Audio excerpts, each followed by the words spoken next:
Well, good morning. It's early. Went to bed at 10 o'clock.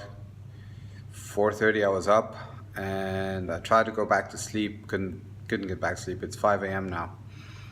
And I just tested my heart rate variability. It's at 6.4, which is probably the lowest I've seen it ever, I think. I mean, normally what I would do, or what I would advise someone to do in these kind of circumstances, is that when your resting heart rate is elevated more than usual. So my resting heart rate when I tested now was probably in the high 50s. Normally my resting heart rate is in the 40s, so obviously my body is extremely stressed. So what I would normally advise people to do in these kind of circumstances is to take a tablespoon of honey, because honey or some form of carbohydrate, slow release carbohydrate, can actually help you lower cortisol and increase melatonin, which is your sleep hormone. However, that's for general situations. I know what my body's going through after that training weekend.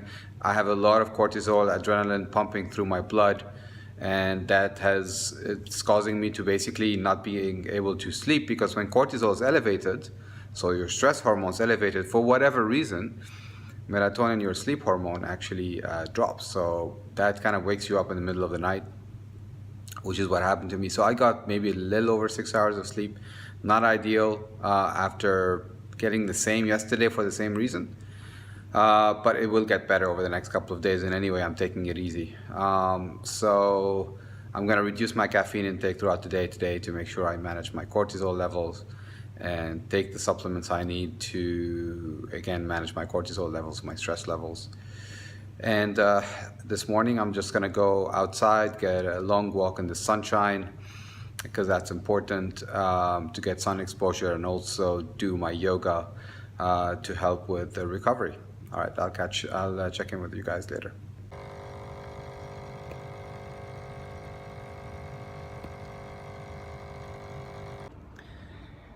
It's amazing how little people spend outdoors these days, especially if you live in a city, and like I do. So we're living indoors, sleeping indoors, and driving to work, then spending time at work indoors, and basically we're breathing recycled air 24 hours a day for the most part, which is pretty terrible. So even an easy walk outside not just gets you fresh air, but also gets you sunlight exposure, which is something that also, as a human being, we've developed over thousands of years to react to. We just don't get any sunlight exposure, because even the windows block the beneficial sunlight rays and let through the not so beneficial sunlight rays, especially car windows. So that's something to also bear in mind. So it's important to spend as much time outdoors as possible, even if you're not exercising outdoors because maybe it's too hot like it is here. Even going for an hour walk, or even 45 minutes in the morning, get some fresh air, get some movement, get the blood flowing. And I'm just gonna do some of my yoga exercises now, right here. Just starts your day off on a very positive note.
touch of someone else.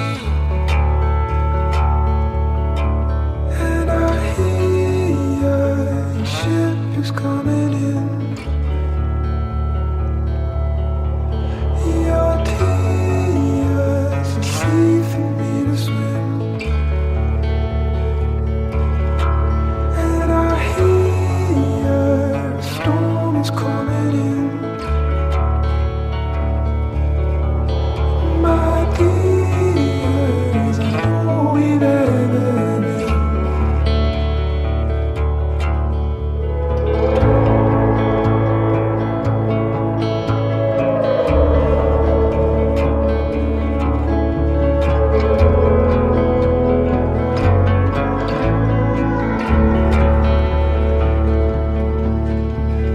Caught the air in the woolen mouth, leaving all our healing.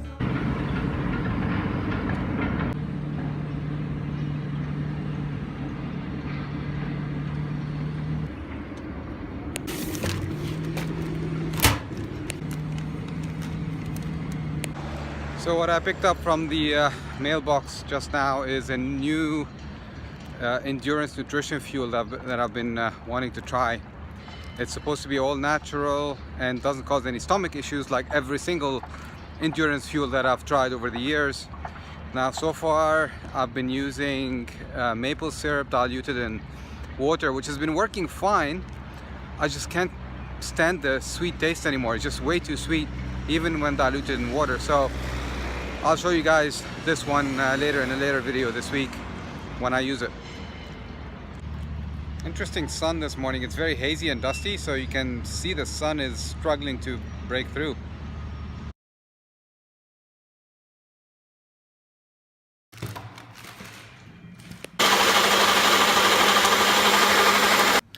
You may have noticed that my smoothie is pretty green today as opposed to the usual red. That's because I skipped the beetroot and I skipped the banana as well.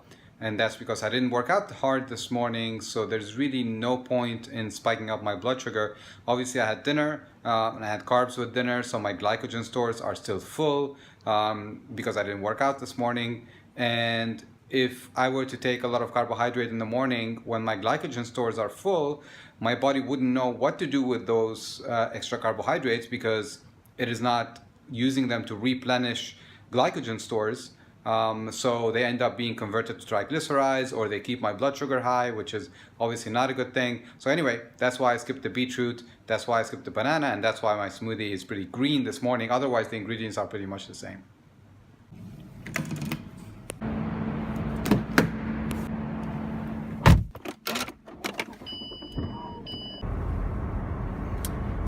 Here's a quick one for you guys. First thing I do when I get in the car in the morning, every single morning, is regardless of the temperature, regardless of how hot it may be, I open the windows for a minute or so after I get out of the car park. And the reason for that is quite simple. Even if it's just for one night, the car is sitting in the car park for one night, or in my case this morning it's been sitting in the car park for the whole weekend. Underground car park, lots of cars, windows are closed, so you can imagine the kind of air quality that I would have in my car when I get into the car first thing in the morning. So you can imagine the accumulation of carbon dioxide, carbon monoxide from basically all the other cars in that car park, and there's obviously no circulation in the car park, so you're not going to get any fresh air coming into the car. So I just open the windows for a minute or so, just get some fresh air in, even if I have to close them back again like I did just now, because it's very hot and it's already 39 degrees Celsius and it's not even 9 o'clock in the morning. So just a quick tip for you guys.